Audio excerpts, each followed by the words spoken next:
el primero, ese, agrándalo. Bueno, pero ya estamos en, ok, entonces vamos a volver a Éxodo y vamos a leer cuando Jesús le pide espérame, deje buscar aquí no estaba listo todavía acá, pero deje buscarlo aquí. Este es el tabernáculo. Cuando hablamos de tabernáculo, eso es todo lo que debes de recordar. Cuando hablamos de tabernáculo, hablamos de todo ese dibujo que está ahí. Voy a buscar algo aquí.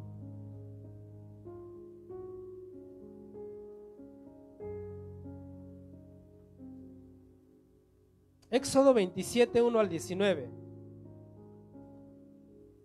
Amén. Vamos a volver a leer esa parte para que los hermanos agarren el hilo, como dicen ahí, los que no estuvieron con nosotros. Y vamos a estar estudiando lo que es el atrio exterior. 27, 9. ¿Lo tiene ahí? Vamos a leer, dice: asimismo harás el atrio del tabernáculo al lado meridional al sur. Tendrá el atrio cortinas de lino torcido de 100 codos de longitud para un lado. Sus 20 columnas y sus 20 basas serán de bronce, los capiteles de las columnas y sus molduras de plata. De la misma manera, al lado del norte habrá a lo largo cortinas de 100 codos de longitud y sus 20 columnas con sus 20 basas de bronce, los capiteles de sus columnas y sus molduras de plata. El ancho del atrio del lado occidental tendrá cortinas de 50 codos, sus columnas 10 con sus 10 basas. Y en el ancho del atrio por el lado del oriente al este habrá 50 codos. Las cortinas a un lado de la entrada serán de 15 codos, sus columnas 3 y con sus 3 basas, y al otro lado 15 codos de cortinas, sus columnas 3, sus 3 basas. Y para la puerta del atrio habrá una cortina de 20 codos de azul, púrpura y carmesí y lino torcido de obra de recamador, sus columnas 4 con sus 4 basas. Todas las columnas alrededor del atrio estarán ceñidas de plata, sus capiteles de plata y sus basas de bronce. La longitud del atrio será de 100 codos y la anchura 50 por un lado y 50 por el otro, y la anchura de 5 codos, la altura de 5 codos, sus cortinas de lino torcido y sus basas de bronce. Todos los utensilios del tabernáculo en todo su servicio y todas sus estacas y todas las estacas del atrio serán de bronce. Amén. Ese es el tabernáculo, hermanos. Ahí podemos ver la parte que está cercado, eso se llama atrio. Todo lo que está adentro es el atrio. La parte frontal que tenía que mirar al este, en este caso nosotros sería el tabernáculo estuviera orientado para el este, donde sale el sol.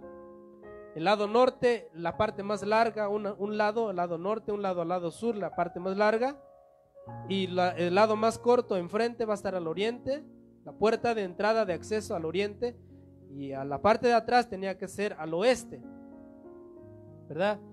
Entrando vemos la puerta, entrando por la puerta estamos viendo el altar del sacrificio, luego el lavacro, y después viene el lugar santo y el santísimo. Pero nosotros apenas vamos a entrar por la puerta y vamos a ver qué significa todo eso. Entonces ese es el tabernáculo. No sé cuánto me va a tomar, hermano, de verdad no sé cuánto me va a tomar hacer un estudio, y eso que lo trato de hacer corto, pero vamos a mirar las barras que sostienen las cortinas, ¿verdad? Hoy es todo lo que vamos a ver, no vamos a ver mucho más.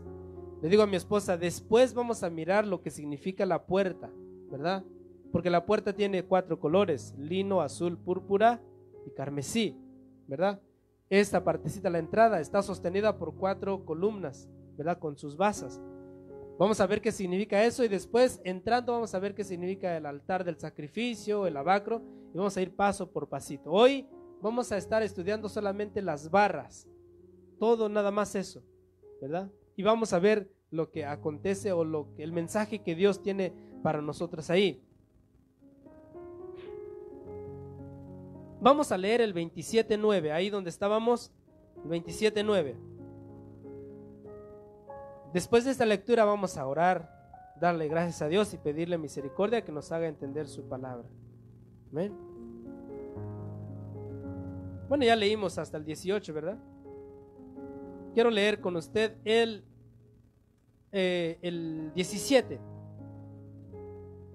Todas las columnas alrededor del atrio estarán ceñidas de plata, sus capiteles de plata y sus basas de bronce. Amén. Incline su rostro así, no se pare, solo sentadito. Dígale: Señor, gracias por tu palabra, gracias por lo que nos vas a enseñar hoy. Muchas gracias, Señor Jesús, porque yo sé que nos vas a instruir una vez más en tu palabra. Abre nuestro entendimiento, nuestro corazón, para que podamos atesorar lo que hoy vamos a aprender. En el nombre de Jesús te damos gracias, mi Dios. Amén y amén. El atrio exterior, eso es lo que hemos estado estudiando. El miércoles dimos un poquito lo que son las cortinas. Todo lo blanco alrededor son cortinas de lino fino. Ya dijimos que el lino fino representa las acciones justas de los santos, ¿verdad? Y de Dios simboliza su justicia, ¿verdad? Nadie puede entrar al lugar atrio sin la justicia de Cristo. Nadie puede entrar al cielo sin la justicia de Cristo, ¿verdad? Dijimos que todo aquel que quiere llegar al cielo tiene que pasar por la puerta que es Jesús. Por tus propias obras no vas a entrar, ¿verdad? Si vienes a cumplir a la iglesia, eso se llama religiosidad. Por religioso no vamos a entrar, ¿verdad? Por ser buenas personas no vamos a entrar. Por amar mucho a tu esposa no vas a entrar. Por amar mucho a tus hijos no vas a entrar. Por ser un buen católico, un buen evangélico, un buen mormón, dijimos el servicio pasado, no vamos a entrar. Tenemos que entrar por la puerta que es Cristo. Todo lo demás, dijimos, son religiones, religiosidad, y también son trapos de inmundicia. ¿Se acuerdan lo que dijimos tocante a los trapos de inmundicia? ¿Verdad que les dije, es algo pesado, pero es lo que la Escritura enseña, ¿verdad? Los trapos de inmundicia en la Escritura, cuando se compara con las obras, dice, se refiere a como los pañuelos que se usan en los días menstruales de la mujer, ¿verdad? Como esos trapos, ¿verdad? Son tus obras si quieres llegar al cielo así, ¿verdad? Entonces, eso es lo que significa las obras muertas, ¿verdad? Como trapos de inmundicia. Entonces, nadie va a poder entrar hasta el lugar santísimo sin pasar por la justicia de Cristo. Lo que simboliza el atrio exterior es que adentro está Dios, un lugar puramente santo, apartado, glorioso, y afuera representa el mundo, ¿verdad? Todos habíamos vagado alrededor del atrio, alrededor del tabernáculo. Vivíamos en el mundo, pero un día alguien nos habló de Cristo y entramos por la puerta que es Jesús. Y ahorita nosotros, el miércoles les decía yo, mientras que vamos pasando por el estudio del tabernáculo, tú vas a darte cuenta en qué área estás. Porque muchos están aquí, pero están un pie adentro y un pie afuera. No quieren entrar ni quieren salir. Muchos están apenas en el altar del sacrificio, otros ya están en el lavacro, ya se están lavando, se están purificando, están estudiando la palabra, están amando la palabra, porque el lavacro significa limpieza por la palabra, ¿verdad? Muchos ya están adentro, se sienten satisfechos. Los panes, el pan, cuando tú comes el pan, tienes hambre, comes pan, ¿qué hace? Te llena, te satisface. Los panes en la Escritura representan a Jesucristo como mi proveedor, y Él es el que me sacia, ¿verdad? Las lámparas simboliza Él es mi luz, ¿verdad? La palabra también simboliza las lámparas. El candelabro tiene mucho significado, la palabra, el espíritu, muchas cosas. Vamos a estar viendo eso. Y el altar del incienso significa que estoy en comunión con Dios y mi oración llega al Padre. Y ayer estaba comentando con unos hermanos, le digo, ¿saben? Lo único que nos divide, si ya estamos en el lugar santo para entrar al Santísimo, ¿sabe cuál es? La muerte. Porque esa cortina la tenemos que cruzar, porque el lugar santísimo ya es donde está Dios, ¿verdad? Y nosotros nuestra meta es llegar donde está Dios, pero mientras que vivamos no podemos ir hasta su presencia, tenemos que morir, ¿verdad? Para así entrar al lugar santísimo. Y muchos ya están en el altar del incienso, ya están a punto de entrar al lugar santísimo, ya ver a Dios, ¿verdad? Ya estar allá. Ahora la pregunta es, ¿dónde estoy yo? ¿Dónde estás tú? ¿Verdad? ¿Estás apenas en el altar del sacrificio? ¿Apenas estás entendiendo quién es Jesús? ¿O ya estás en el lavacro? ¿O tal vez ya estás adentro del lugar santísimo? Y nadie puede llegar a esos lugares sin antes pasar por la puerta. Amén. Entonces el lino fino alrededor significa la justicia de Dios. Él es mi justicia, y para entrar al atrio tengo que pasar por Él y mirar su justicia, la justicia de mi Dios, de mi Jesús. Muy bien. Si contamos ¿cómo se dice? Las barras que sostienen ¿cómo se dice? Las cortinas, dice que son 20 en cada lado, del lado más largo, y 10 en el lado más corto. Serían 20 más 20, 40, y 10 más 10 serían 60, ¿verdad? 60 barras. Vamos claro que no vamos a estudiar los 60, tiene significado, pero una sola barra se repite, todas son iguales las barras. Enfrente había 4 barras que sostenían la puerta de acceso, ¿verdad? Ahí se nota que son 5, no, son 3 a los lados y 4 en medio, ¿verdad? Entonces ahí miramos 4 barras, también eso tiene significado, lo vamos a estar viendo, ¿verdad? Pero hoy vamos a centrarnos en eso. 60 columnas. La Biblia no especifica si las columnas estaban hechas de bronce o de madera de acacia. Sin embargo, los estudiosos se inclinan más porque estas columnas eran de madera, sus basas de bronce y sus capiteles de plata, ¿verdad? Entonces puedes pasar el otro video, la otra foto, ¿verdad? Ahí vamos a estar viendo una foto ahí en lo que es ahí está, la basa, las columnas, sus basas de bronce, si lo puedes, no tanto. Muy bien, ahí está, no sé si lo logra ver, pero esa es la estaca, ¿verdad? Las estacas del atrio.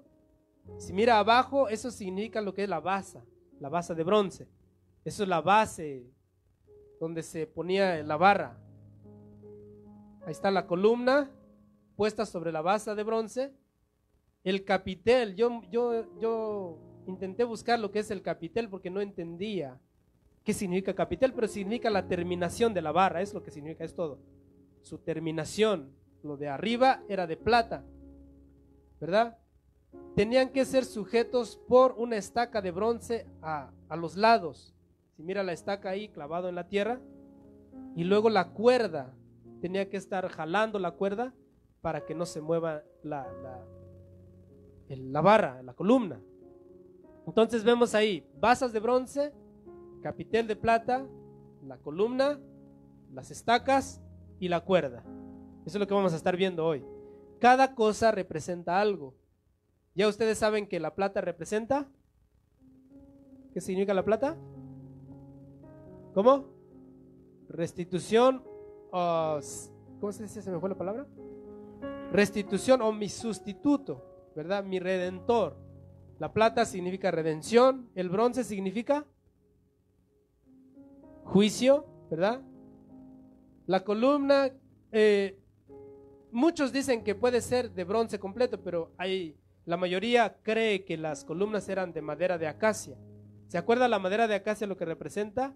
La incorruptibilidad de Jesús. La madera que no se corrompe, no se pudre. Entonces la columna de madera de acacia, la cuerda, ¿sabe de qué estaba hecho la cuerda? Que sostenía, que jalaba. ¿Quién sabe? De pelo de cabra. La cuerda aquella que está ahí era hecho de pelo de cabra. Ahora las estacas que sostenían las barras eran de bronce.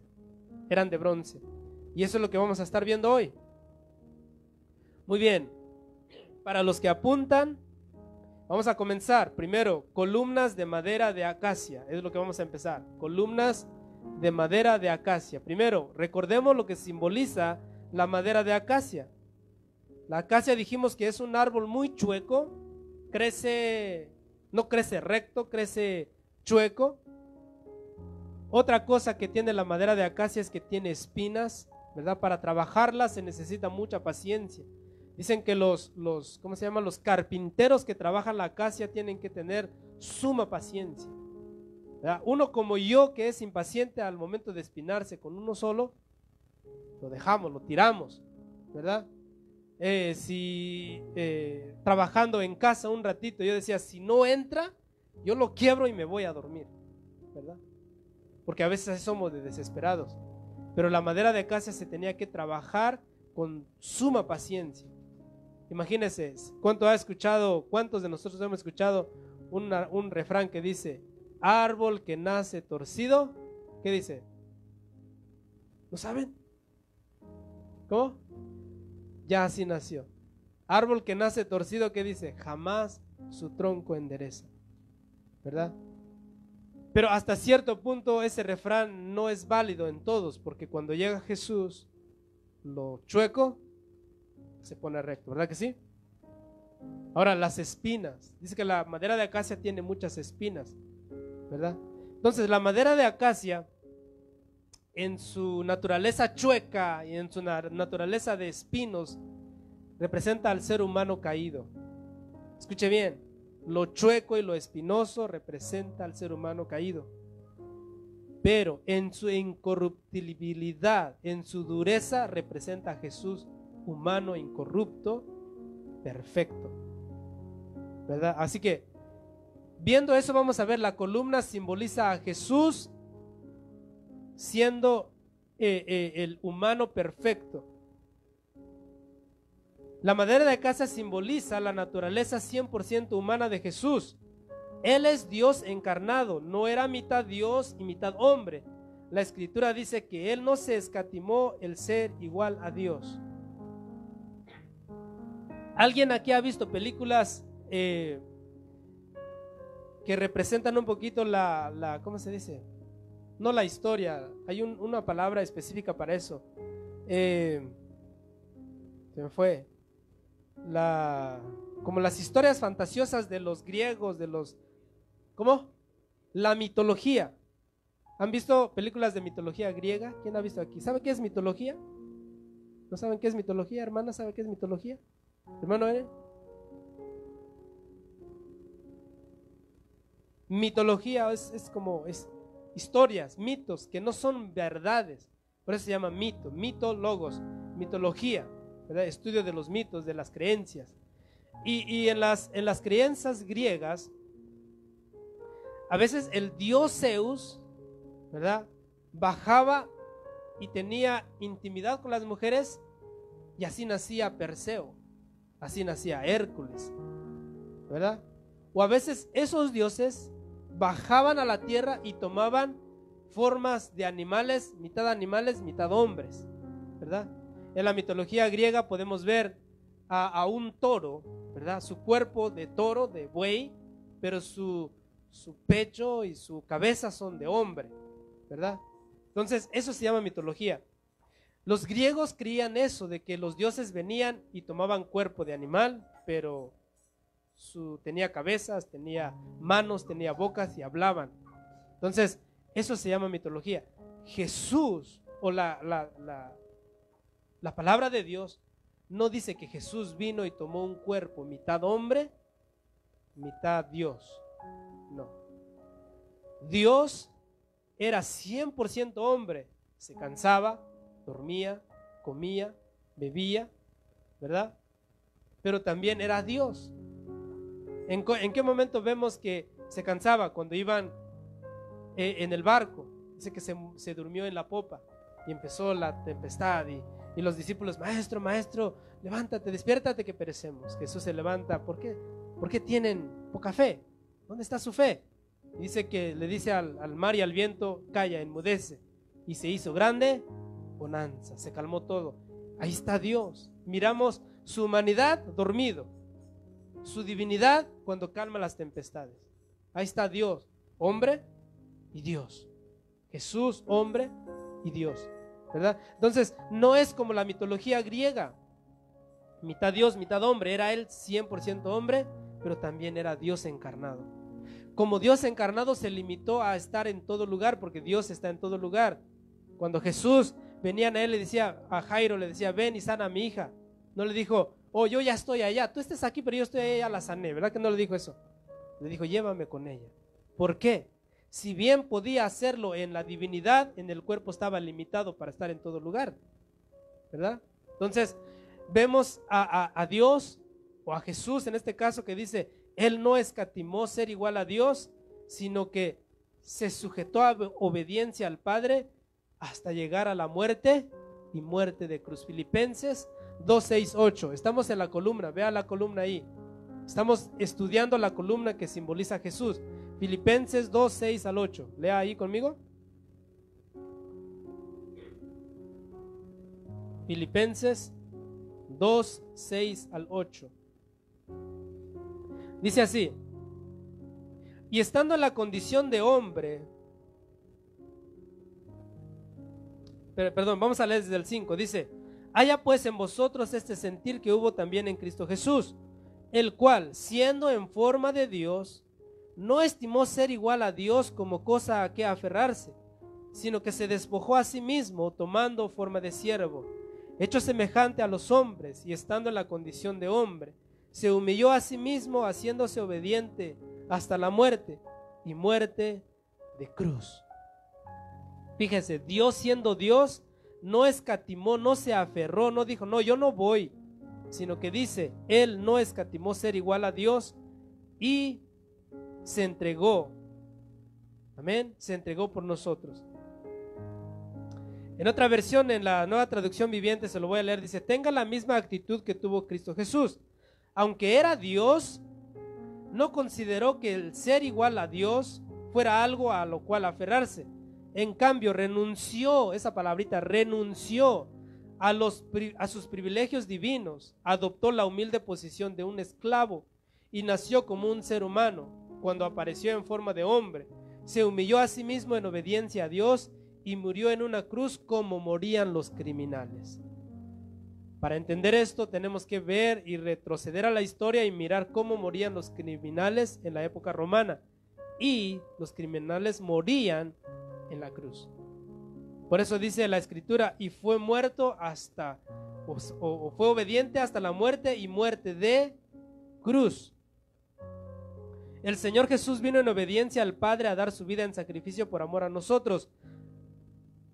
Escucha esto: para que una sustitución sea válida, el sustituto debe ser sin culpa. ¿Escucha eso? Para que tú seas perdonado. Vamos a decir, yo caigo a la cárcel, ¿verdad? Y usted me ama mucho, que va a ir al juez y va a decir: mira, hermano, yo amo tanto al hermano que yo voy a pagar su condena, ¿verdad? Yo voy a pagar su condena. ¿Cuántos años? Son de 2 años. El hermano tiene que estar preso 2 años por lo que hizo. Y alguien va a decir: voy a ir a pagar yo los 2 años. Voy a estar 2 años encerrado por amor a mi hermano. Entonces tú llegas al juez, él te dice: muy bien, ¿quieres pagar la condena de tu amigo? Sí. Muy bien, debo de correr tu récord criminal, ¿verdad? Para así tú entrar y él salir. Sucede que cuando revisan tu récord criminal, encuentran que debes tickets, que no has pagado tickets, más aún tienes orden de arresto. ¿Qué va a pasar? ¿Qué crees que va a pasar? Más bien, en lugar de sacarme, me vas a acompañar. Porque ahí mismo el policía te va a decir: ¿sabes qué? Con que debes esto, esto y esto. ¿Sabes qué? Vente a acompañar a tu amigo. Y en lugar de sacarme, los dos vamos a estar allá, ¿verdad? Entonces, para que tú puedas sacar a una persona de la cárcel, tienes que estar limpio. Estoy hablando de una comparación, ¿verdad? Si en tu récord criminal aparece: bueno, no debes nada, ha pagado todo, muy bien, puedes entrar y tu amigo salir, porque estás sin culpa, no le debes a la ley. Entonces, para que para que el sustituto sea válido, tiene que estar sin pecado. Tiene que estar limpio. Ahora, ¿por qué crees que los animalitos fueron la sustitución para remisión de pecados? ¿Por qué? Porque su sangre era limpia, sin culpa, ¿verdad? Yo le dije la vez pasada, hasta ahorita no se ha visto a un animalito que conscientemente haga adulterio, o conscientemente fornique, o conscientemente un animalito robe. Un animalito sabe que no es bueno robar y va y roba. ¿Sabe? Por más que el perro, ¿verdad? Los que tuvimos un perro allá en México y el perro empezó a comer gallinas, ¿verdad? Salía allá y comía gallinas. Pero déjame decirte, el perro no sabía que no era bueno ir a comer gallinas. Su instinto de animal, su instinto de hambre, iba y agarraba la gallina, se lo comía, ¿verdad? ¿Cuánto le pasó eso? A muchos, ¿verdad? Pero ellos no saben que es malo matar la gallina del vecino y comérselo. Para ellos es comer. Por lo cual, aunque estoy usando el perro, pero nunca se usó un perro para sacrificio, ¿verdad? Se usaban animales limpios. Pero los corderitos, los machos cabríos, los toros engordados, ¿verdad? ¿Cómo se dice? Los carneros. Todos ellos, su sangre era limpia, era sin culpa. Y todos estos animalitos se sacrificaban en el altar porque su sangre era sin pecado. ¿Se acuerda cuando miramos el video que el hombre que traía el animalito ponía su mano sobre su cabeza, ¿verdad? Él pasaba sus pecados al animalito y el animalito le pasaba su santidad al ser humano. O sea, se intercambiaban. Eso es espiritualmente hablando. No es que vas a ver que lo negro, como aparece en el video, lo negro pasa al animal y lo blanco pasa a la persona. Eso solamente para que entiendas.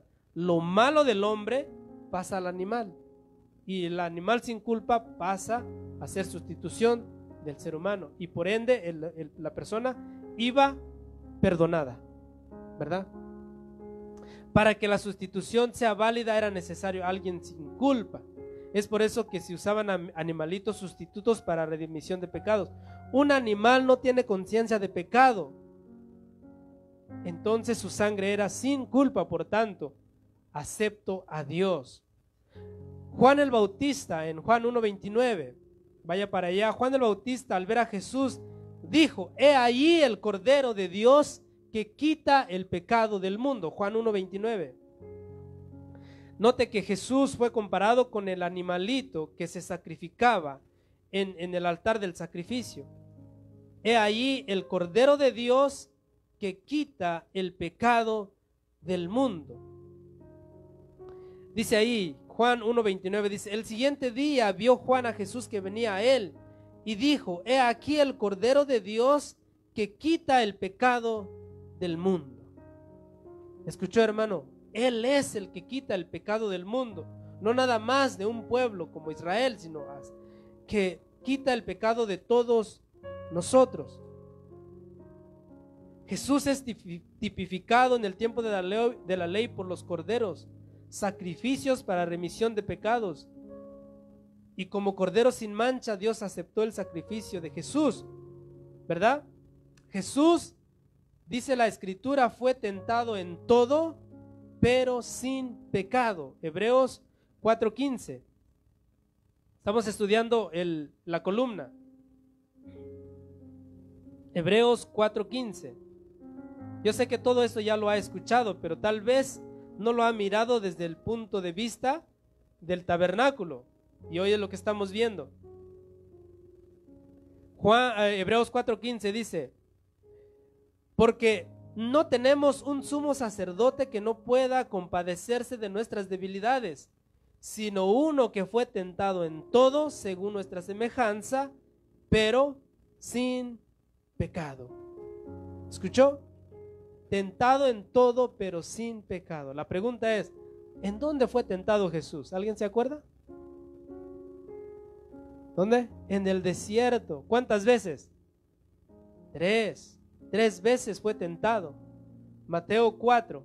¿Quiere leerlo? Vamos allá, no lo vamos a leer todo. Mateo 4. Dice que esas tres tentaciones, ese día en el desierto, es como si Satanás le hubiese dicho a Jesús: mira, estas tentaciones te esperan por el largo de tu ministerio. ¿Escuchó? Estas tentaciones te esperan a lo largo de tu ministerio. Mira, la tentación número 1, Jesús tenía hambre y le dice: convierte las piedras en pan. Jesús le dice: escrito está, no solo de pan vivirá el hombre, sino de toda palabra que sale de la boca de Dios. Segunda tentación: tírate del tabernáculo del templo.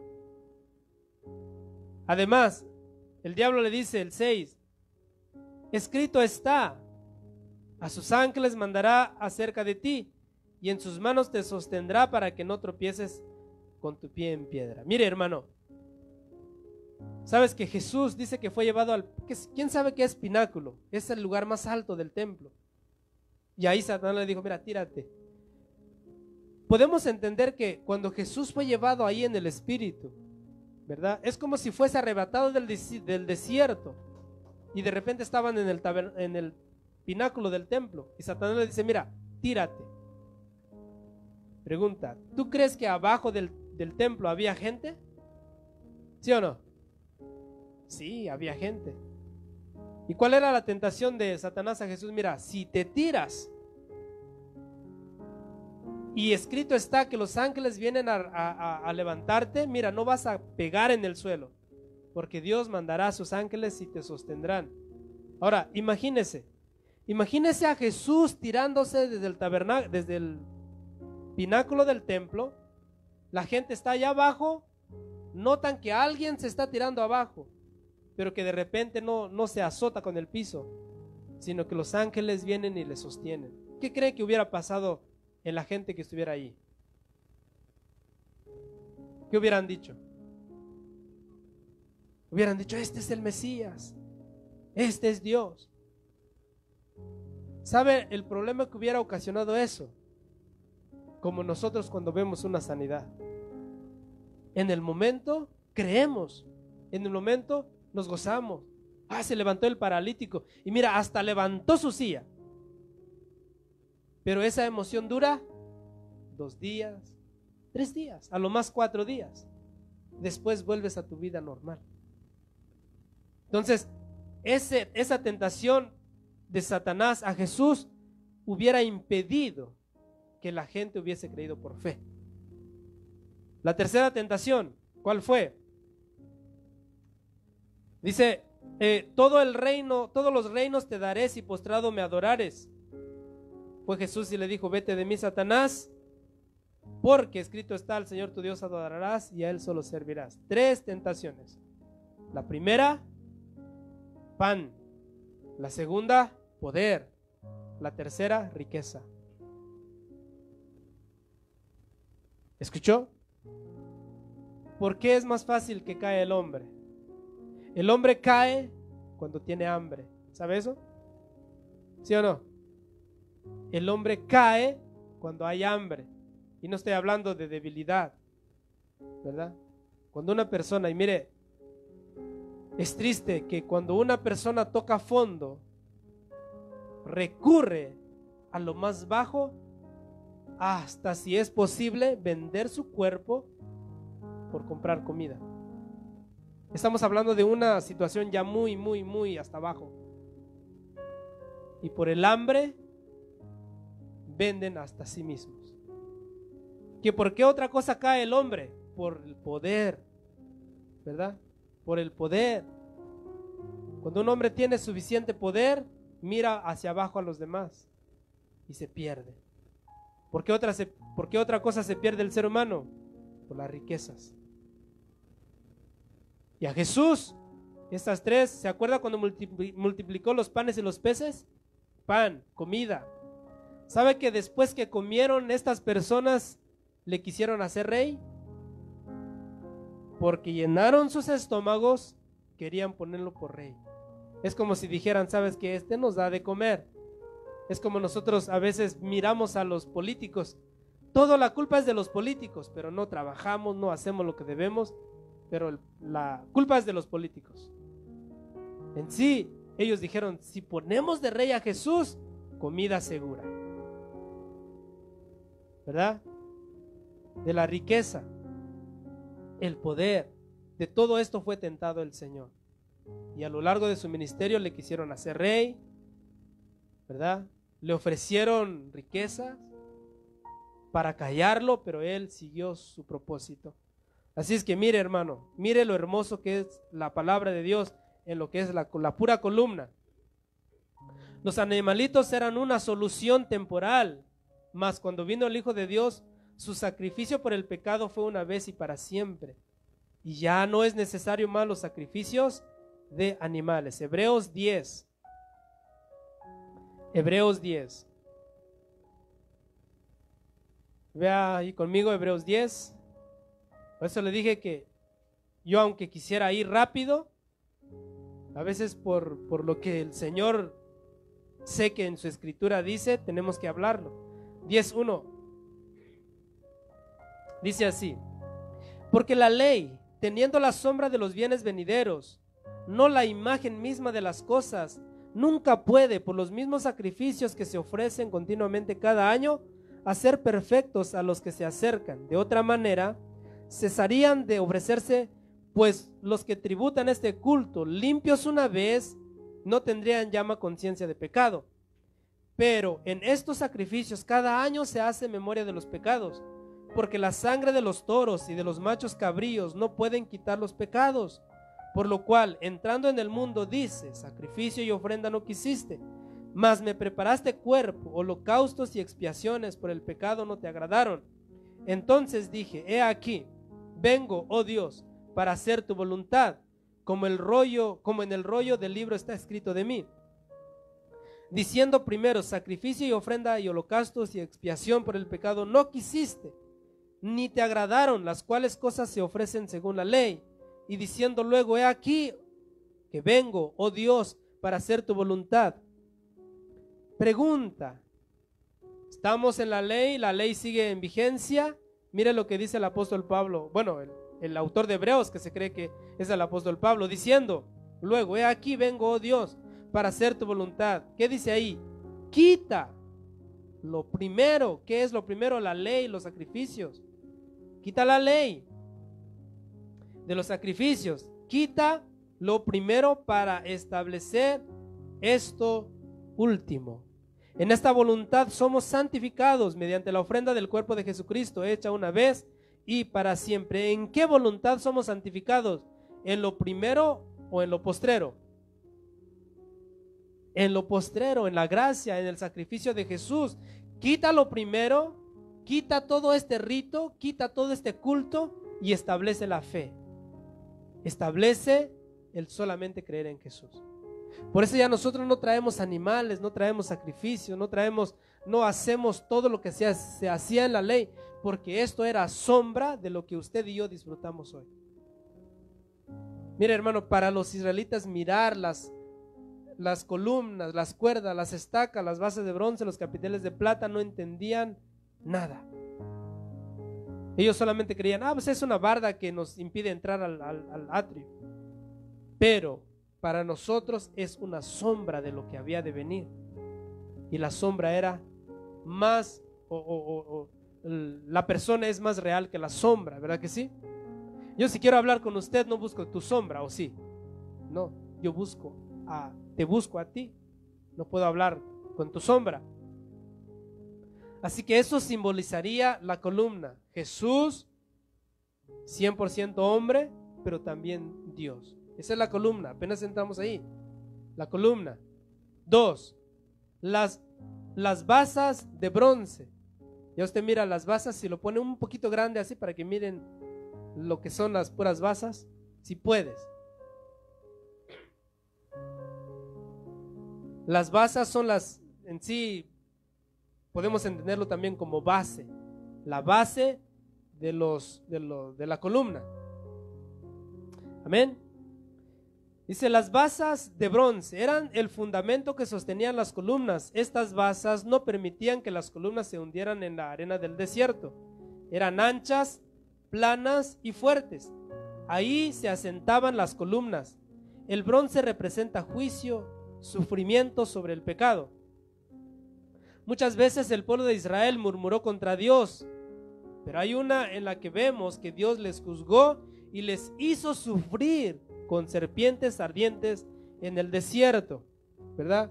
¿Cuántas veces los hijos de Israel hablaron contra Dios? Muchas veces, ¿verdad? Y miren, en Números 29:4. Números 29:4, para que entendamos lo que significa las basas de bronce. Números 21:4 al 9. ¿Lo tiene ahí? ¿Amén? ¿Lo tiene? ¿Listo? ¿Lo leemos? Dice ahí: después partieron del monte de Hor, camino del Mar Rojo, para rodear la tierra de Edom, y se desanimó el pueblo por el camino, y habló el pueblo contra Dios y contra Moisés: ¿por qué nos hiciste subir de Egipto para que muramos en este desierto? Pues no hay pan ni agua, y nuestra alma tiene fastidio de este pan liviano. Mire, hermano, hasta dónde llegaron los hijos de Israel. Fastidio de este pan liviano. Y Jehová envió entre el pueblo serpientes ardientes que mordían al pueblo, y murmuró mucho pueblo de Israel, y murió mucho pueblo de Israel. Entonces el pueblo vino a Moisés y dijo: hemos pecado por haber hablado contra Jehová y contra ti. Ruega a Jehová que quite de nosotros estas serpientes. Y Moisés oró por el pueblo. Y Jehová dijo a Moisés: hazte una serpiente ardiente y ponle sobre una asta, y cualquiera que fuere mordido y mirare a ella vivirá. Y Moisés hizo una serpiente ¿de qué? De bronce, y la puso sobre un asta. Y cuando alguna serpiente mordía a alguno, miraba a la serpiente de bronce y vivía. ¿Miró cómo el pecado y el sufrimiento es simbolizado en el bronce? El juicio y el sufrimiento simbolizado en las basas de bronce, ¿verdad? Y ahí miramos, ¿cuántos saben que la insignia de los médicos es una serpiente sobre un asta? ¿Sí han visto eso, no? La insignia de los médicos, cuando vaya al pediatra, los niños cuando vayan al pediatra, miren que la insignia, el sign de los médicos es una asta con una serpiente así, ¿verdad? ¿Sabe qué significa eso? Lo sacaron de aquí, ¿verdad? Porque esa asta representaba sanidad para al que era mordido por la serpiente, ¿verdad? Entonces por eso los médicos agarraron esa insignia. Mire, hermano, los israelitas murmuraban una y otra vez. Fueron ¿cómo se llama? Fueron juzgados muchas veces en el desierto en sí. Dice que los que salieron del desierto, del Egipto, los que salieron de Egipto, solamente los de 20 años para abajo que habían salido de Egipto son los que entraron a la tierra prometida, a excepción de Josué y Caleb. Josué y Caleb son los únicos dos mayores de 20 años que entraron a la tierra de Canaán, porque todos los demás cayeron en el desierto. Ahí fueron fulminados, ¿verdad? Ahí quedaron sus cuerpos. El último que tenía que morir y ya librar de ese castigo al pueblo de Israel, ¿saben quién era? Moisés. Si Moisés seguía vivo, ¿saben? No podían entrar a la tierra prometida. ¿Por qué? Porque él era de los 20, de las personas de 20 años que entraron o que salieron de Egipto. Ahora, Moisés podía haber entrado aún cuando tenía más de 20 años. ¿Sabe que sí? Lo único que pasó es que, o lo que le impidió a Moisés, fue que le pegó a la roca. Cuando Dios le había dicho: háblale a la roca. Háblale, dile, no sé cómo le hubiera dicho Moisés: roca, haz que fluya agua. 3 veces le pegó, y a la tercera vez fluyeron las aguas. Y Dios le dijo: ¿sabes qué? No me honraste ante el pueblo. Pero ¿sabe por qué lo hizo Moisés? Por coraje. Le dio coraje, dice: ¿cuántas veces les voy a tener que mostrar los milagros de Dios? ¿Cuántas veces? Y ya enojado dice que le pegó a la roca. ¿Y sabe qué representa la roca? Jesús. Jesús es la roca de mi salvación. Y por eso Moisés no entró a la tierra prometida. Y de tantos juicios, una era de estas: mordidos por serpientes venenosas, serpientes ardientes, dice. ¿Cuál fue la solución de Dios para los israelitas? Hazte una serpiente de bronce y ponla sobre un asta. Y el que muerda, el que sea mordido por una serpiente, al mirar la serpiente de bronce sobre el altar, sobre el asta, sería sanada. Jesús se refirió a sí mismo en Juan 3:14 al 16 como aquel que iba a ser levantado en un madero para salvación de muchos. ¿Quiere leerlo? Juan 3:14. Hermano, mientras que estamos estudiando, vamos a tener que ir de aquí para allá, del Antiguo al Nuevo Testamento. No se desespere. Gócelo, hermano, porque es un gozo, es un deleite poder, no sé si lo deleita a usted, pero es un deleite mirar cómo se cumple en el antiguo pacto, se cumple en el nuevo. Así que yo le invito a que se deleite. Juan 3:14 al 16. ¿Sabe con quién está hablando Jesús aquí? Con Nicodemo. Nicodemo, el maestro de la ley. Dice, cuando Nicodemo le pregunta, ¿cómo es posible nacer de nuevo? Vamos a leer el 10. Respondió Jesús y le dijo, ¿eres tú maestro de Israel y no sabes esto? De cierto te digo que lo que sabemos hablamos y lo que hemos visto testificamos y no recibís nuestro testimonio.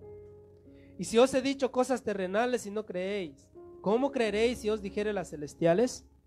Nadie subió al cielo sino el que descendió del cielo, el Hijo del Hombre que está en el cielo.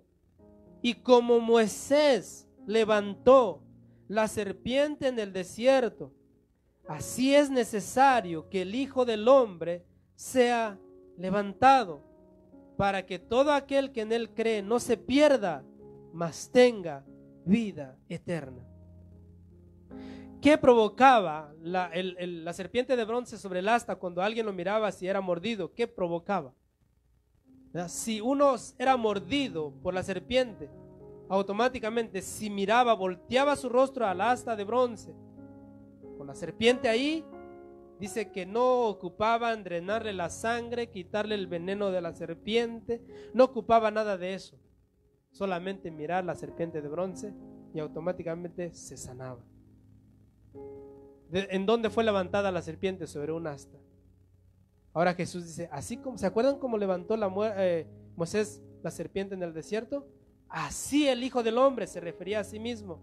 El Hijo del Hombre, siempre que vas a ver la escritura que dice el Hijo del Hombre, se trata de Jesús. Entonces él dijo, así como fue levantado la serpiente en el desierto, así el Hijo del Hombre, en otras palabras, él decía, así yo seré levantado como aquella serpiente. Y todo aquel que me mire será salvo, y no de una serpiente venenosa, sino del veneno del pecado. Hermano, ¿no te goza eso? Una vez me preguntaron, me dijeron, ¿por qué Dios se comparó con una serpiente? Y no se está comparando con una serpiente. Simplemente Él está recordando, está diciendo, mira, recuérdense cuando sus antepasados miraban la serpiente levantada en el desierto, sanaban. Ahora yo voy a ser levantado, dijo Jesús, sobre una estaca, un pedazo de madera. Voy a estar entre el cielo y la tierra, y el que me mire a mí, dice Jesús, será salvo. Por eso, hermano, tenemos que esforzarnos. Y escuchen los que me ayudan a predicar, ¿verdad? Debemos de esforzarnos porque los hermanos miren a Jesús. Ese es nuestro trabajo. Nuestro trabajo no es que nos miren a nosotros. Nuestro trabajo es que miren a Jesús para que sean salvos. Porque, hermanos, si yo me dedico a ver a alguno de mis hermanos, voy a perderme. Porque en un momento a otro me van a fallar. Pero si yo miro a Jesús, no voy a flaquear. Las basas de bronce también simbolizan su fundamento de la iglesia, del cual Pablo dijo que nadie podría poner otro fundamento sino el ya establecido, Jesucristo. Bajo este fundamento la iglesia es edificada. No lo vamos a leer, pero 1 Corintios 3:11 lo dice, ¿verdad? Las columnas no podían ser sujetadas o podían ser puestas sobre la arena del desierto, tenían que tener las basas. Las bases de bronce es el fundamento, es el cimiento, es el lugar donde las barras, las columnas estaban sujetas y no se podían caer, ¿verdad? Allí, ese es el fundamento. El fundamento de la iglesia es Cristo Jesús, el que sufrió, el que pagó tu juicio. Es el fundamento. Eso simboliza las bases de bronce. Jesús recibió el castigo que yo debía merecer, sufrió por mí, sufrió por mis culpas, ¿verdad? Ahí está, la columna simboliza a Jesús perfecto, sin pecado, las bases simbolizan su sufrimiento, lo que Él tuvo que sufrir por amor a mí. Hasta ahí vamos bien, ¿no? 3, los capiteles de plata, lo que está arriba, hermano, los capiteles, lo que es el altamero arriba de las columnas.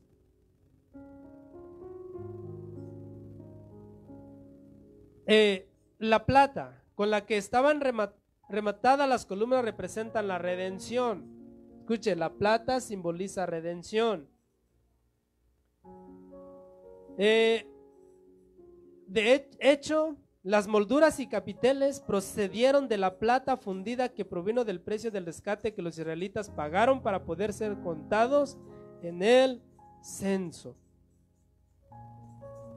En Éxodo 30, 11 al 16 y Éxodo 38, 25 al 28 se nos especifica este dato. Vamos a leer Éxodo 30, 11 al 16. Éxodo 30, 11 al 16. Hay cosas que vamos aprendiendo, hermano. Sabe que la plata, ahorita lo vamos a leer ahí, simboliza un pago que debía traer los hijos de Israel para ser contados en el censo. En Éxodo 30, 11, dice así. ¿Lo tiene? ¿Sí está aprendiendo algo o no? Éxodo 30, 11, dice así. Habló también Jehová a Moisés diciendo: cuando tomes el número de los hijos de Israel conforme a la cuenta de ellos, cada uno dará a Jehová el rescate de su persona, cuando los cuentes, para que no haya en ellos mortandad cuando lo hayas contado. Esto dará todo aquel que sea contado, medio ciclo conforme al ciclo del santuario. El ciclo es de 20 geras, la mitad de un ciclo será la ofrenda de Jehová, a Jehová, perdón. Todo el que sea contado de 20 años arriba dará la ofrenda a Jehová. Ni el rico aumentará, ni el pobre disminuirá del medio ciclo, cuando dieren la ofrenda a Jehová para hacer expiación por vuestras personas. Y tomarás de los hijos de Israel el dinero de las expiaciones, y lo darás para el servicio del tabernáculo de reunión, y será por memorial a los hijos de Israel delante de Jehová, para hacer expiación por vuestras personas.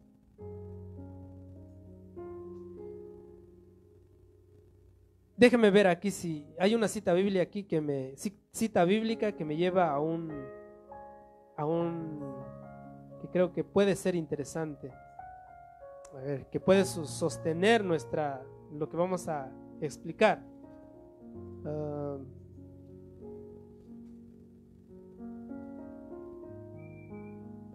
Sí, ahí va a estar. Gracias, Dios, porque yo sé que tú estás en el asunto. Déjeme apartarlo aquí para explicarle un poquito.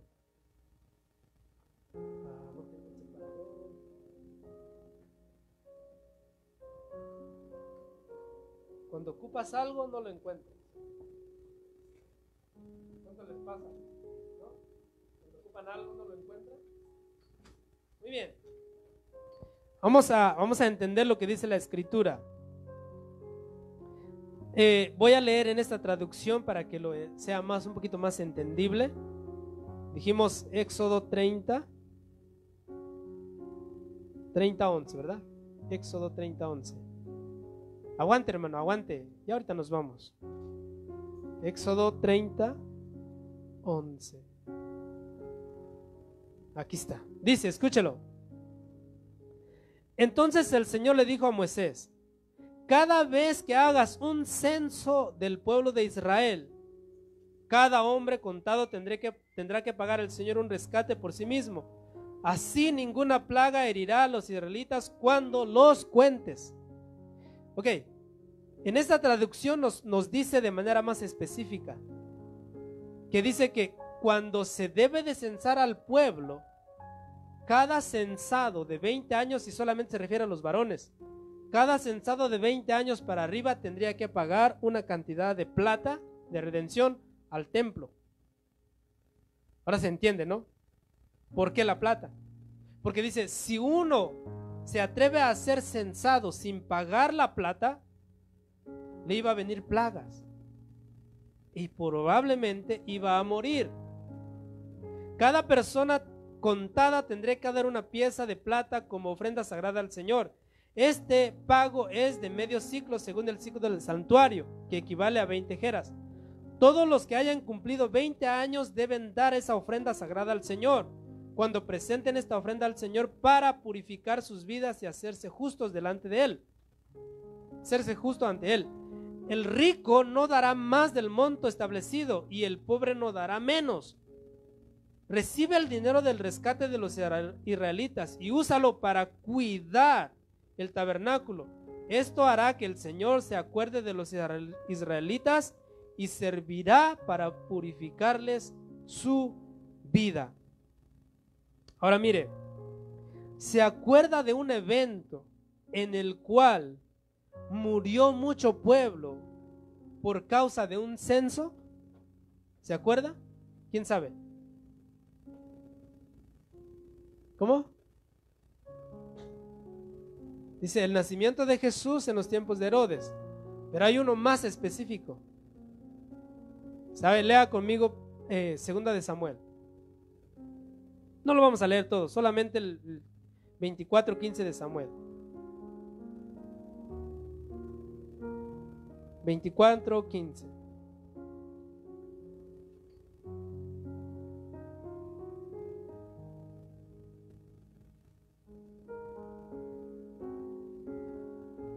¿Lo tiene? Dice el 24, David, ¿qué dice? 24, arriba, 24, segunda de Samuel 24, ¿qué dice el encabezado? David censa el pueblo, pero lea el 15. Y Jehová envió la peste sobre Israel desde la mañana hasta el tiempo señalado, y murieron del pueblo desde Dan hasta Beerseba 70,000 hombres. ¿Y por qué cree que murieron? Porque censaron al pueblo. ¿Quién censó al pueblo? David. ¿Era mandamiento de Dios? No, él quiso saber cuánta persona para su ejército tenía. El problema fue que David lo hizo él solo, pero el mandamiento de Jehová era, si vas a censar el pueblo, primero Dios tenía que ordenarlo, segundo tenían que pagar el dinero del rescate. ¿Sabe por qué murieron tantas personas? Porque no presentaron la ofrenda del rescate. Ahora, no cualquiera podía ser censado, solamente los de 20 años para arriba. ¿Sabe por qué? No podía ser contado del pueblo los de 17, los de 15, los de 18, no. Solamente los varones de 20 años para arriba. ¿Sabes por qué? Porque dice, estos ya son aptos para la guerra, para enfilarse al ejército. Y enfilarse al ejército es ya ¿cómo se dice? Si vas a la guerra, ya sabes que o regresas o te quedas allá. Entonces, ¿por qué era el pago del rescate? Dice, por sus propias vidas.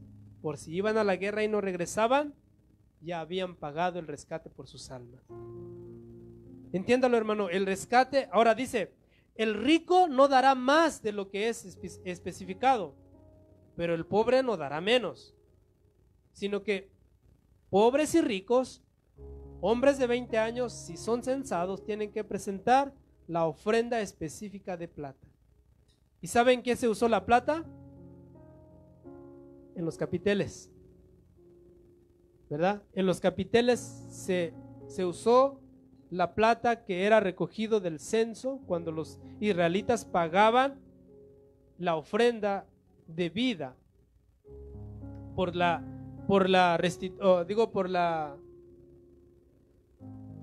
¿se me fue la palabra? Por el rescate de sus personas, de sus almas. El que era censado y no presentaba la ofrenda podía morir, como cuando David censa al pueblo. Muy bien. Cuando nosotros miramos a la plata, que simboliza redención, miramos cosas necesarias o cosas de la plata.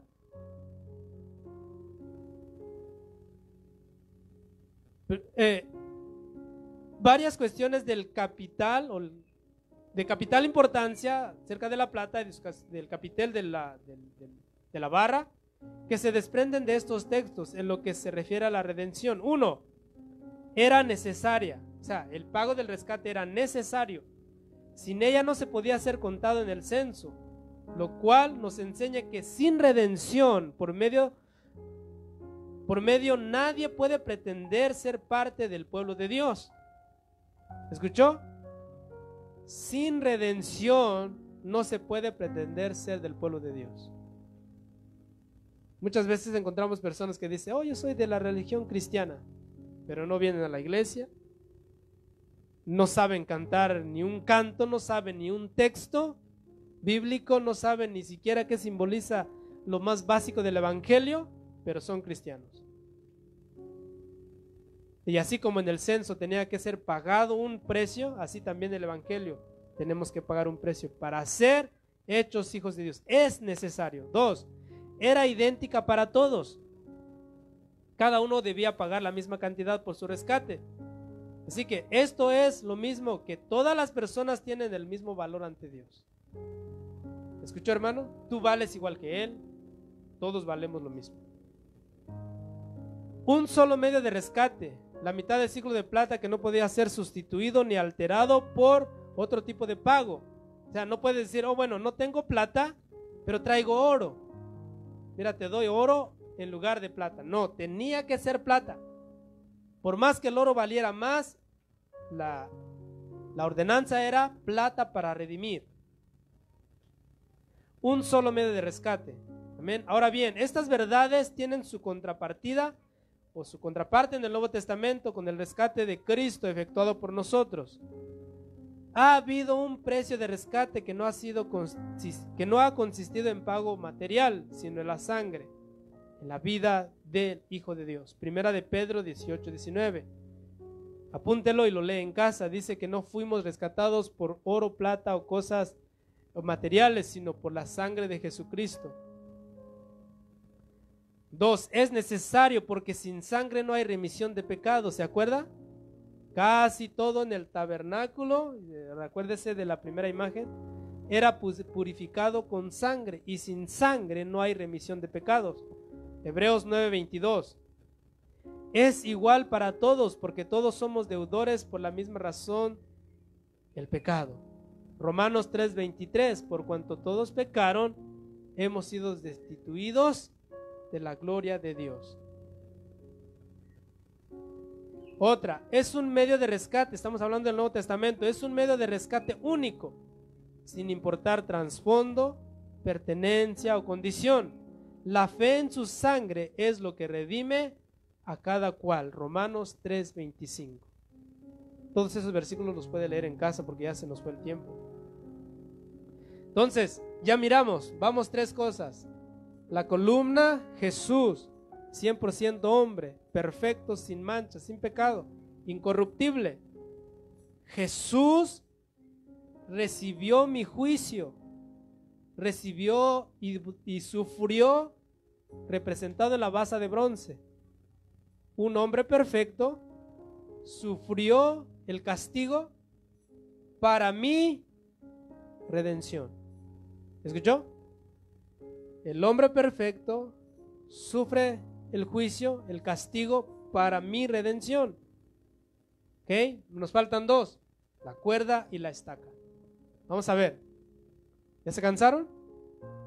Ya están así como, amén, hermano. Amén. Yo lo disfruto, hermano. Yo disfruté estudiando y estoy disfrutando enseñándole, ¿verdad? Y cuando yo llegue allá, hermano, yo le voy a decir, Señor, mira, revisa el video que yo les enseñé. Mira, hasta video les puse, hermano. Hasta foto les puse. Ellos, yo no sabía, Señor. Yo miraba que estaban haciendo así. Yo pensaba que decían amén. Pero, ¿verdad? Yo disfruto enseñándole, ¿verdad? Yo disfruto porque yo sigo aprendiendo y lo disfruto. Pero mire, vamos a seguir con la cuerda. Como hicieron así, dice, sí, hermano, vamos a seguir. Así que vamos a seguir, ¿verdad? La cuerda que sostenía, la cuerda era hecho ¿de qué? De pelo de cabra. Nos faltan dos, solamente nos falta la cuerda y la estaca. Ya nos vamos. En la puerta del tabernáculo solo vamos a estudiar, escúchelo, solo vamos a estudiar los colores. Y ya usted sabe los colores, ¿no? El azul significa lo celestial. La púrpura o el púrpura significa la realeza. El carmesí, sufrimiento. ¿Qué otro color? El lino fino, el blanco, significa justicia, pureza. Pero ahí vamos a ver. Ahora mire, si dividimos eso, todo eso, vamos a ver que tiene mucho mensaje también. El pelo de cabra. Escucha, hermano, aunque las columnas ya eran fuertes, todavía eran sostenidas por cuerdas hechas de pelo de cabra.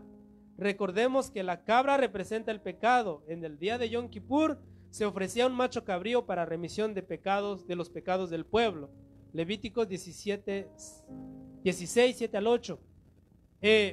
Yo aquí me voy a referir un poquito de lo que ya estudiamos. ¿Se acuerdan del día de Yom Kippur? Cuando estudiamos las fiestas hebreas o las fiestas de Dios. Se recuerda que cada año tenían que traer 2 machos cabríos y se tenía que echar suerte sobre los machos cabríos, uno para Jehová y uno para Azazel. El que caía por Jehová lo tenían que matar, atajar la sangre en un lebrillo y con esa sangre entrar al lugar santo, al lugar santísimo, que tenía el sumo sacerdote que hacer eso, ir a presentar esa sangre para perdón del pueblo. Pero uno caía para suerte para Azazel. Azazel dice que simbolizaba aquel macho cabrío que cargaba todos los pecados y lo tenían que sacar fuera de la ciudad y abandonarlo. Muchos dicen que era echado a un despeñadero y tenía que morir. Representa a Jesús. Jesús es el sacrificio que tuvo que morir. Su sangre fue presentada ante el trono de Dios, pero también cuando Jesús murió, no murió dentro de la ciudad, murió fuera de la ciudad de Jerusalén. Así que representa eso. Para que usted recuerde eso, si quiere busque ahí en nuestros videos el día de Yom Kippur, para que se recuerde lo que estudiamos allá. Entonces, Cristo dice en la Escritura que no conoció pecado, pero se hizo pecado para salvarnos. Lea conmigo 2 de Corintios 5:21. 2 de Corintios 5:21. Ya mero acabamos. 2 de Corintios 5:21.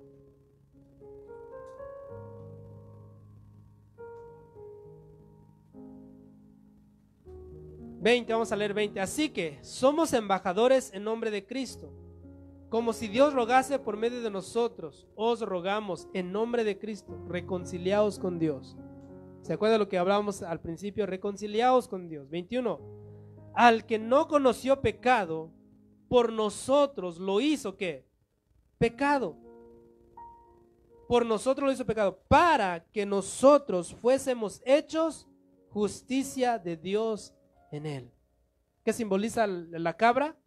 Pecado. ¿De qué estaba hecho la cuerda? De pelo de cabra. Así que ahí estamos viendo al Señor Jesucristo haciéndose pecado por amor a nosotros. En la cuerda. ¿Y sabe qué hace la cuerda? Sostiene para que la columna no se vaya para acá o se vaya para allá. Porque ya para los lados, si notas, ya se están agarrando entre las cortinas. Y ahí había ganchos de plata arriba que se metían, según los estudiosos, se metían barras de plata también para agarrar las cortinas. Ahí arriba, que eso también lo podía haber estudiado, pero yo puse nada más todo lo que es plata para representar la redención. Pero ahí arriba habían como ganchos de plata para sostener las varas de plata, y estas varas sostenían el lino fino, o el lino, las cortinas. Y esas cortinas, hermano, no podían tocar tierra. Eso simboliza la justicia de Dios que no se contamina. ¿Escuchó? Tú no puedes ir a la iglesia y decir, mira, ayer estaba yo hablando con un hermano que dice que allá en México se conoce a un hombre, a un varón, que ya tiene muchos años de edad, pero que él dice que de vez en cuando, él va a la iglesia grande que está en Ixmiquilpan, la iglesia que está junto al jardín. ¿Saben cuál es esa? La iglesia de San Miguel Arcángel, ¿no? Así se llama, ¿no? Sí, no, es la que está ahí en el jardín. Esa iglesia, dice que de tiempo en tiempo él va y lleva una buena cantidad de dinero y lo deja en la iglesia. ¿Y saben para qué lo hace? Dice, ¿saben qué? Para que sus antepasados no vengan pronto por él. Es decir, para que no muera rápido, ¿verdad? Entonces imagínense, esta persona llevando una ofrenda para vivir más tiempo. Ayer ¿cómo se llama? Lo platicábamos. Pero el pelo de cabra simboliza a Jesús tomando mi lugar, haciéndose pecado o haciéndose pecador en mi lugar, y me sustituye. ¿Escuchó eso, hermano? Me sustituye. Ahora, estas cuerdas, le vuelvo a decir, estas cuerdas lo que hacen es sostener para que no se muevan. Ahora, siendo la cuerda tipificando a Jesús, es que, hermano, es mucho, hermano. De veras que no sé cómo, si me quedo ahí o le enseño. ¿Sabe que la Escritura dice que ustedes, si son fieles, en Apocalipsis dice, los haré columnas de qué? ¿Se acuerdan? ¿Ha leído eso o no? ¿No se acuerdan? Dice que si nosotros somos fieles y justos, Él nos hará columnas en el templo de mi Dios, dice Jesús. Yo los haré columnas en el templo de mi Dios. Ahora sabe que también ciertos, o más bien los discípulos, los apóstoles, se refiere a la Escritura a ellos como columnas. Ahora, si la columna representa a un cristiano, ¿qué representa la cuerda? Representa que Jesús es el que te mantiene firme.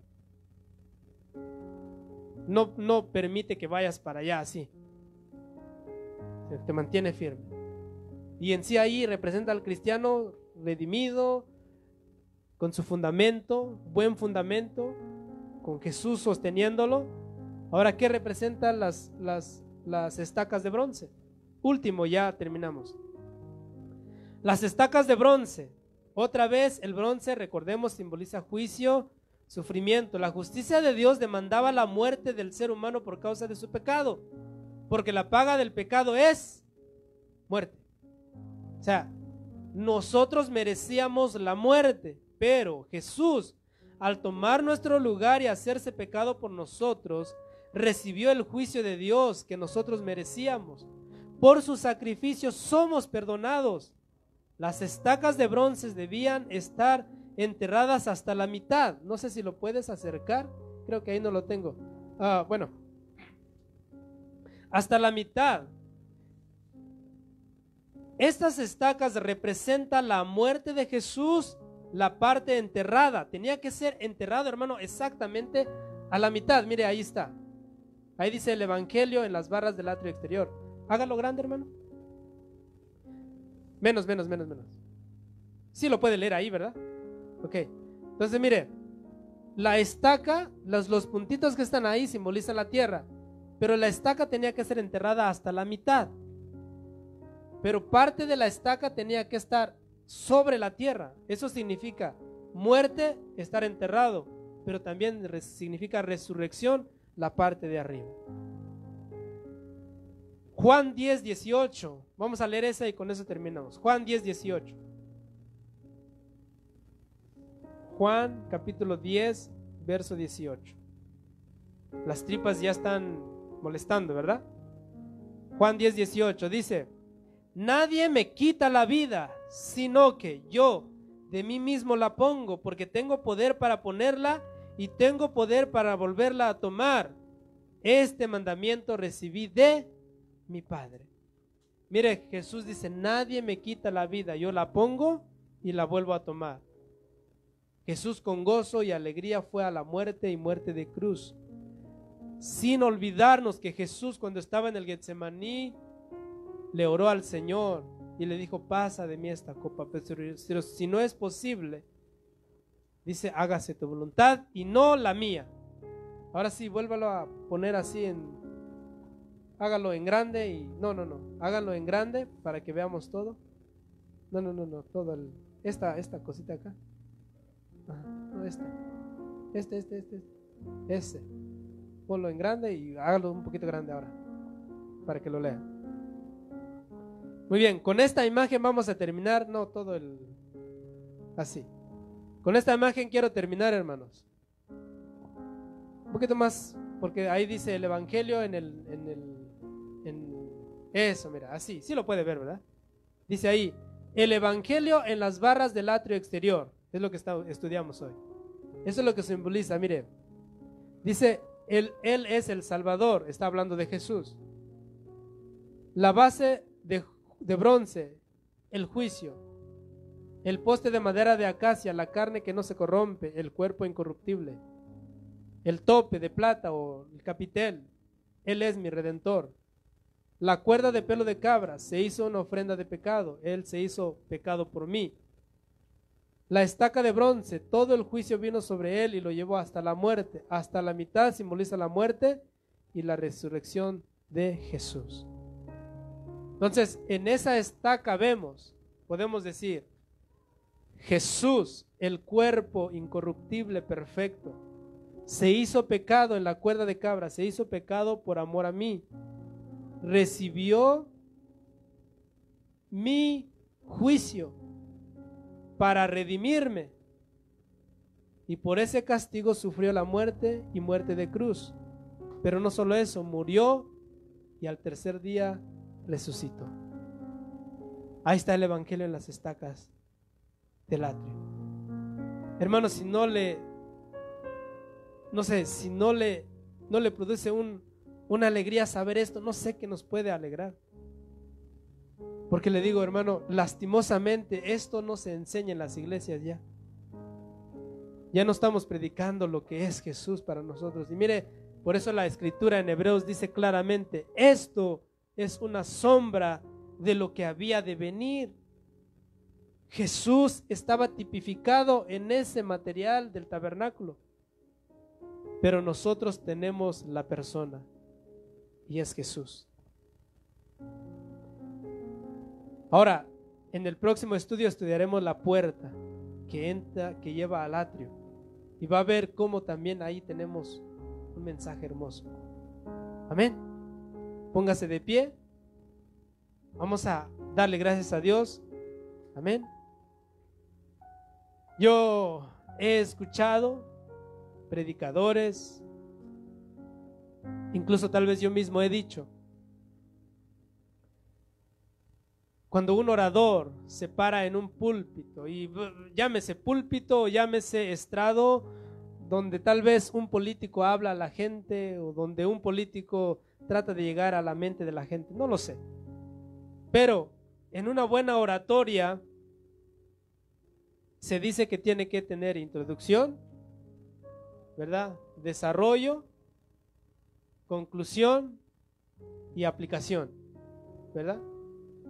Dice, para que sea una buena oratoria debe de tener introducción, desarrollo, conclusión y aplicación. Ahora, puede ser que yo fallo en ciertas áreas, tal vez no doy bien la introducción, tal vez desarrollo bien el tema, no lo sé, pero la aplicación, quiero centrarme en eso, en la aplicación. A veces hemos dicho, para aplicar la palabra hablada, tenemos que hacer el llamado, para que vea yo quién lo acepta. Pero mira, hermano, la aplicación lo tienes que llevar a cabo tú, ¿verdad? Ya uno habla, enseña y trata de hacerlo lo mejor que uno le da su capacidad. Pero si yo te dijera, hermano, ¿cuántos reciben la palabra? Pásele y vamos a orar. Puede usted pasar.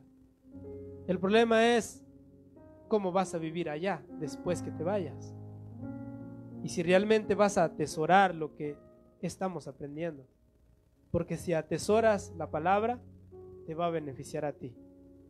Entonces, hermano, desde ahí en su lugar, y si alguien estuviese viéndonos ahorita o nos viera después, la aplicación hazlo tú. Si entendiste el mensaje, entendiste en realidad Dios en todo momento les estoy enseñando a Jesús. Jesús es el punto central de la predicación del evangelio. Mira a Jesús, míralo a Él. Yo te puedo fallar, nos podemos fallar uno a otro, pero mira al Señor, Él no te va a fallar. Amén. Cierra tus ojos ahí donde estás. Hay un canto de Jesús Herán Romero que se llama De tal manera. No sé si se lo puede buscar ahí, hermano. De tal manera me amó.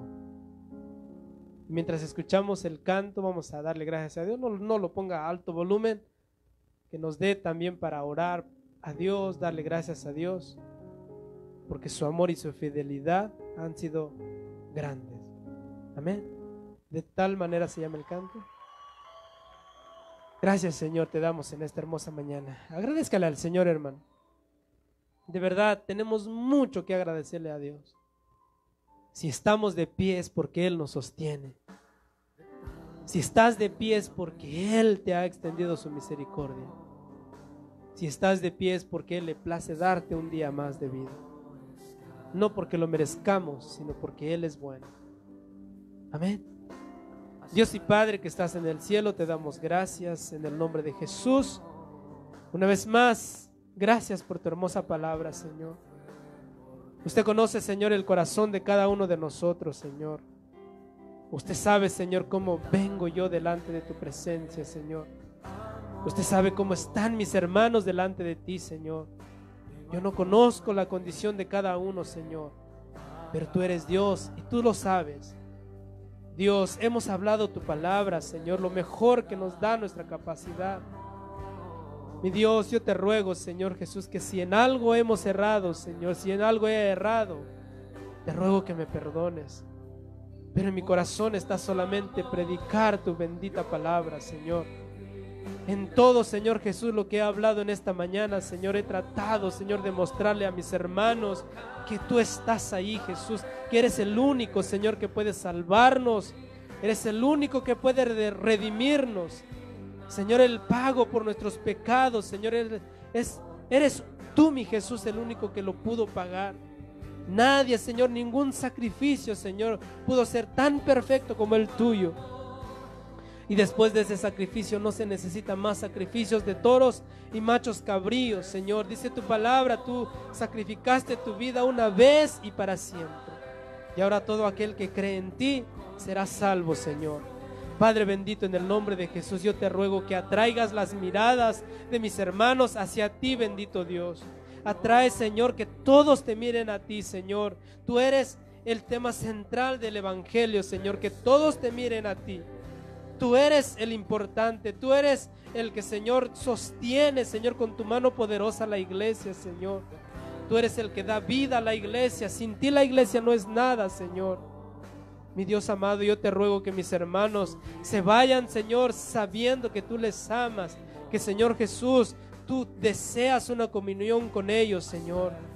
Mi Dios amado, te ruego, Señor, que mientras ellos estén trabajando, estén en casa, Señor, los incomodes para que oigan tu palabra, para que piensen en ti, Señor, y en tus sacrificios, Señor. No nada más mis hermanos, los padres, Señor, sino también los hijos, Señor. Molesta a nuestros hijos que, Señor, se interesen por, Señor, escuchar tu palabra, Señor.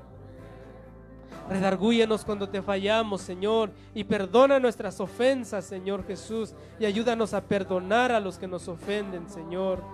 Te doy gracias en esta hermosa mañana. Gracias por tu palabra, Señor. Es tan, Señor Jesús, delicioso tu palabra. Por eso dice la Escritura, Señor, que tu palabra es como la miel que sale del panal, Señor, porque es deliciosa cuando la disfrutamos, cuando deseamos escuchar tu hermosa palabra, mi Dios. Te doy gracias en esta hermosa mañana, Señor. Bendice a cada uno de mis hermanos en este lugar y los que nos acompañen, Señor, o los que vean nuestros videos. Señor, yo te ruego, Señor, que los bendigas, que los guardes del mal, Señor. Guárdanos de este mundo, Señor. Guárdanos del mal, Señor. Mi Dios, te doy gracias en esta hermosa mañana. Gracias por tu amor y tu bendición, mi Dios. En el nombre de Jesús te doy gracias, mi Dios amado. Gracias, Señor. Amén.